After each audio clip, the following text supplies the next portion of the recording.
nothing like cruising low on the boulevard and a couple sweet customs.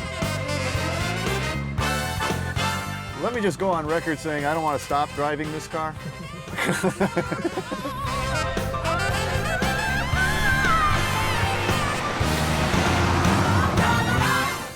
Hi, I'm Dennis Gage. Well, this week we're in San Juan Capistrano, California to visit with my good buddy Mark Morton and check out a few of the cars in his collection. Now, Mark's got a lot of really cool cars, but I think he's got a particularly good eye for customs, and that's what we're going to talk about today. Check these babies out.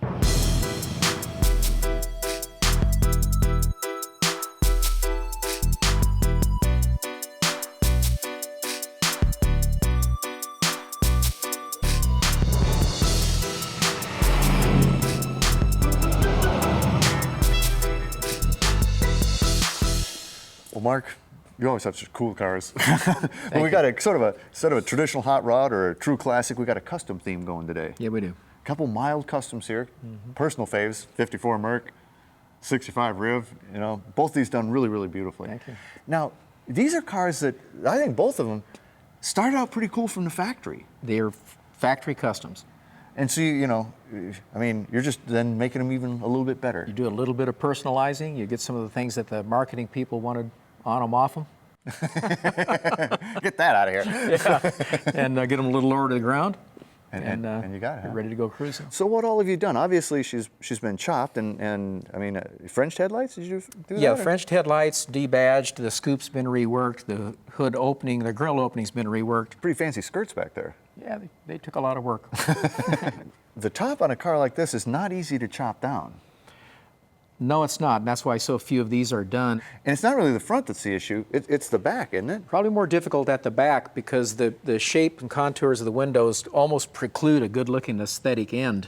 And what we wanted this to look like is a magic wand to take the car and the top just came down with a natural, original design looking back window, and finished it off with a lot of nice stainless work on these little doodads here. Well, the window is fabulous. Now, originally, though, that would have come much farther back, wouldn't it? That's right. This panel has been filled about 5 or 6 inches. The location of that stainless in the original configuration of the car was back here. And then a lot of rework of the back window itself, or is that, were they able to just kind of tip that forward? Well, one of the old-fashioned ways of doing it was to tuck the back of the glass down into the car and make a rail for it to sit on. Oh, wow. And we thought it'd be a lot cleaner to do this. So we have 2 ways to go. Either get a very expensive glass made for it, which is attainable, and we have patterns for it, or do an acrylic one, and this one happens to be acrylic. Oh, really? And the tail lights, those are.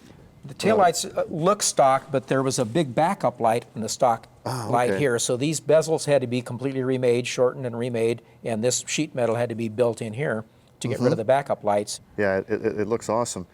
And you shaved the handles, you debadged it and everything, but you left the side trim. I opted to leave that and to get rid of the stainless that's on the rocker panel on the bottom and not add some things that other guys tend to add to them. We just did it our way. Well, and a great result. Love the interior too, because you went very period there. We went period, kind of austere would be my style, I think. And we just like a typical traditional tuck and roll illusion. We put the white binding on all the carpets like they had in the 50s. And that was consistent with the aesthetic of those days. But you hardly touched the dash, right? Just new paint. Wow. That's all we did. But you really did. You pretty much just freshened it up. I like that. So now, how about engine-wise? Did you do any trick there, or? No, the engine in the car that we bought had been freshly rebuilt, and rather than sacrifice that, we thought it was consistent with the theme because we wanted this to be a reenactment. We wanted to get into a Ronnie Dragoo like 54 Merc and have it behave like one. What better than to leave the original white block in it? Original Merc engine in it. Yeah, so. And there she sits. And boy, there's a lot of room in there too, isn't there? Yeah, there is. You went with the Thunderbird valve covers. I like that. That's a nice dress up. It's about all we did. This is really nice. I like the fact that you left the period engine in. And again, this is kind of how it would have been cruising the strip in 55 maybe. That's what we like. Well, you'll see later it's got the 3 on a tree with OD. No, 3 on a tree. I love 3 on a tree cars. You like that. Well, I see you did update it to a dual master cylinder. I think that's actually smart. Yeah, that's the way to go these days. Yeah, I mean, you want the period look and everything, but you still want some safety in it. Right. And there's nothing like having a backup brake there. That's a good compromise. Well, and is this I mean, it's such a beautiful car. It's a show car, but it's one you drive too, to a certain Yeah, extent. we drive right? it when we feel like it. Yeah. Do you feel like it today? Yeah. Yeah. Well, let's go for a drive. Do you want to drive it? Oh, do I want to drive it? Let's go.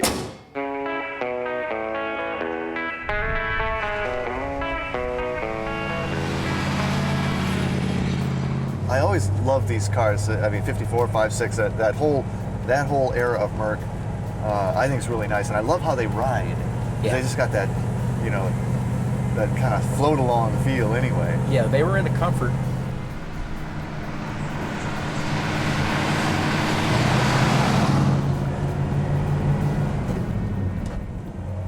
And you kept the largely the stock engine in it, right? Mm-hmm. It was a fresh engine. We didn't want to waste the virtue in that, so we left it.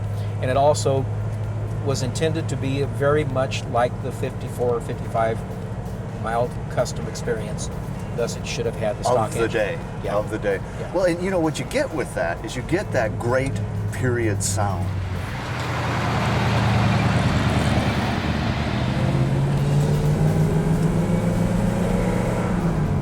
Listen to those glass backs. Oh, yeah. Yeah. This is like driving a 54 car. Well, you can't have a Civil War reenactment and wear modern uniforms. It just wouldn't be right.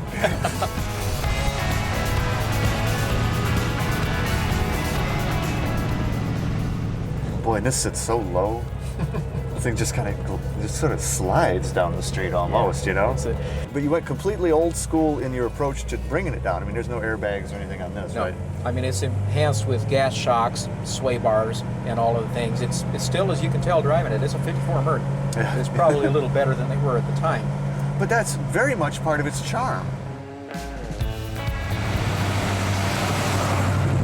People really seem to look at this car when it goes by. Yeah, it's got curb appeal, I think. And the color, that pearlescent yellow is just to die for. And you know, that is pretty close to the Merc yellow. I've seen other Mercs very close to this, but not with the pearlescent pop. Nope. Once again, it favors its original livery, so. Yeah. Well, the Yeah, huge go ahead. steering wheel, you know, that thin-rimmed, huge diameter. And I love these sliders, these kind of beam me up, Scotty. Yeah. Transporter room controls here. Right. That's why so much of this didn't need modification, because like we were discussing earlier, some of these cars, they came out of the box custom already. They were just cool to begin with. They had custom influence. They really didn't need much. I just have to run through the gears one more time. Oh, I just love this. And again, a 3 on the tree. That is so cool.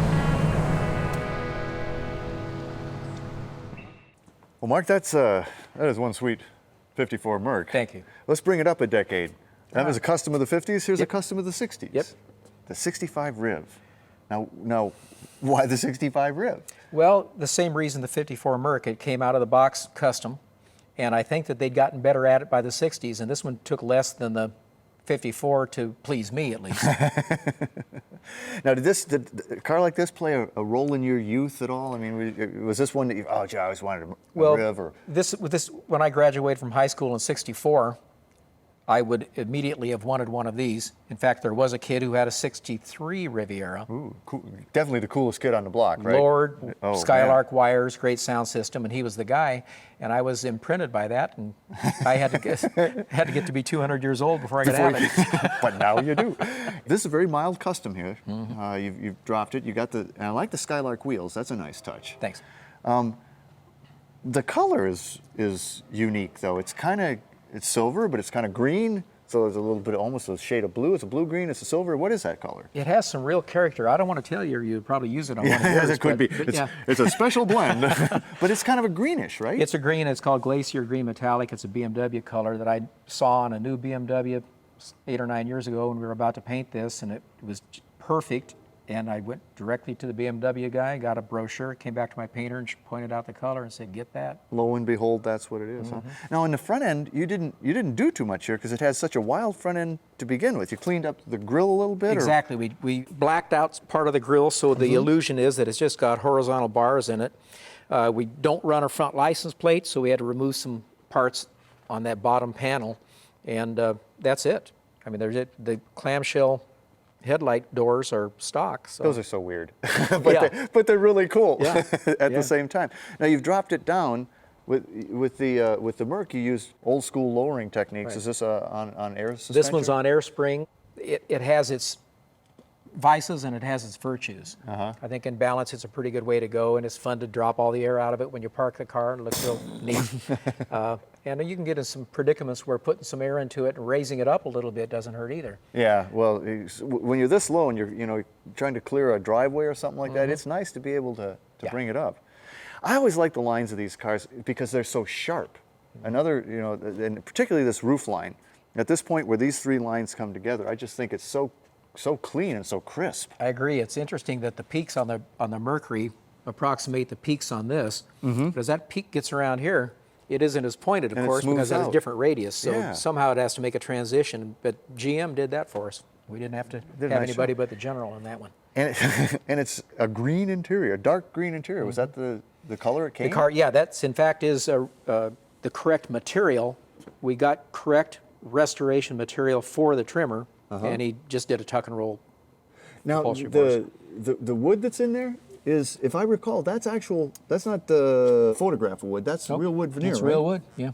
Did you have to refinish that, or? Well, we just keep putting the oil on it, all the things that you would treat a wood thing with, and it's good enough not to have to replace, we think. I like the skull, the shrunken head.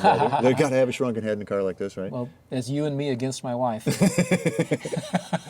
Well, the other thing that's interesting about these, because they were so custom in their look, but boy, the gauging in it is really GM of the period. I mean, it's it's mostly idiot lights. Yep.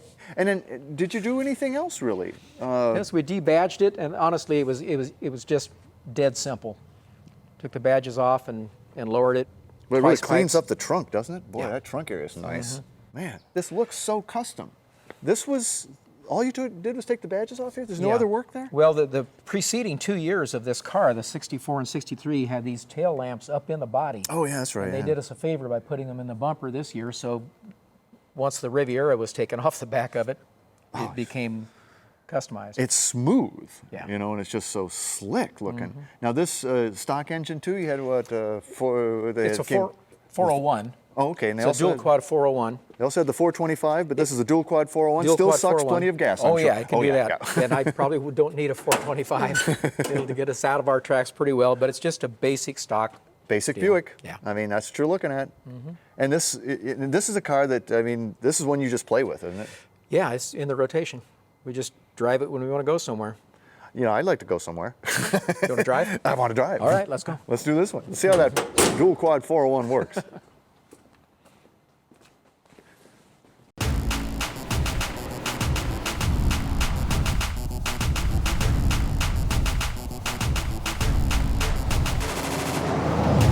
This was a pretty revolutionary car when it came out, actually. Yeah. There wasn't anything quite like it out there.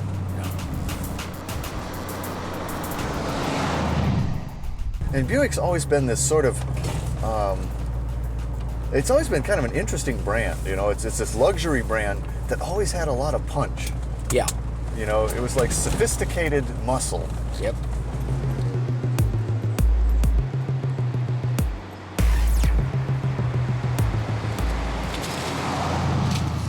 Well, it's that big 401, and That's a pretty that's durable, bulletproof engine. yeah, and this is a pretty modern car for an old car.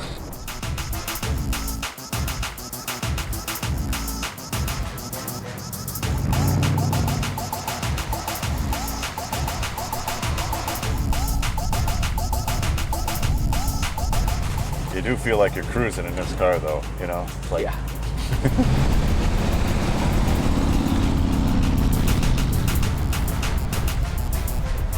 And the lowriders love these cars. Yeah, they do. There's a trade-off when you use air, but it does give you that ability to, to drop it really low for certain situations and still have it drivable when you need it. Right. Now we could pump a little more air to it now and have a little more ride and get a little more civilized, but for the We look so maximum. good, man. Well, we look good. We look good. You can't have both.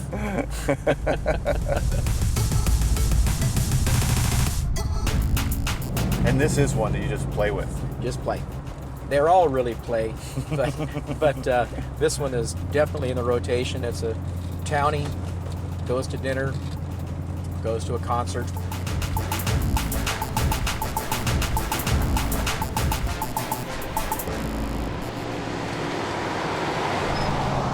I love this car.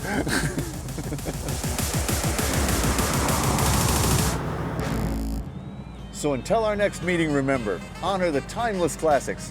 I'm Dennis Gage. Happy motoring.